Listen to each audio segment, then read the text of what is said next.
ورحمة الله وبركاته. اليوم معنا شرح طريقة الاتصال عبر الواتساب، مكالمة صوتية.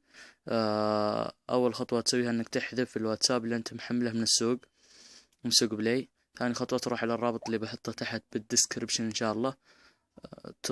تروح تحمل الواتساب الموجود بالرابط تحت بالديسكربشن إن شاء الله. لا، هذه هي. طيب، التالي تثبيت، جاري التثبيت. اوكي، رجعنا لكم بعد ما تم التثبيت. تروح على تمت، من ثم تروح على الواتساب. طيب، تحط رقمك، موافقة ومتابعة، تحط رقمك. طيب،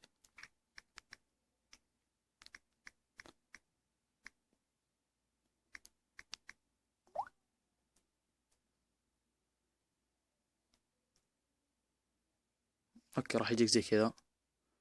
انا بحط استعادة. طبعا الاستعادة راح تكون الرسائل وجهات الاتصال بس. طيب، التالي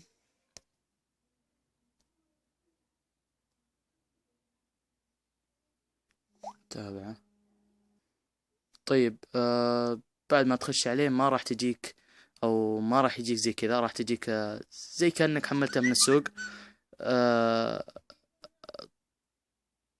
الطريقة هي انك تخلي واحد مفعل هذه الميزة يدق عليك، وبعد ما يدق عليك تخلي المكالمة مفتوحة 5 دقايق، وبعدين تقفل وراح يطلع معك نفس الشكل هذا، يعني زي ما هو طالع قدامكم الحين.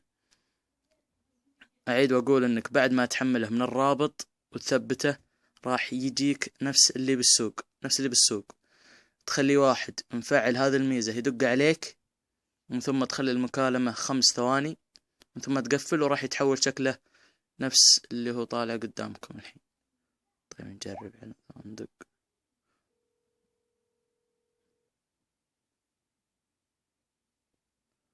طيب، زي ما شفتوا. بس هذا اللي كان عندي اليوم. أتمنى إني أفدتكم. السلام عليكم ورحمة الله وبركاته.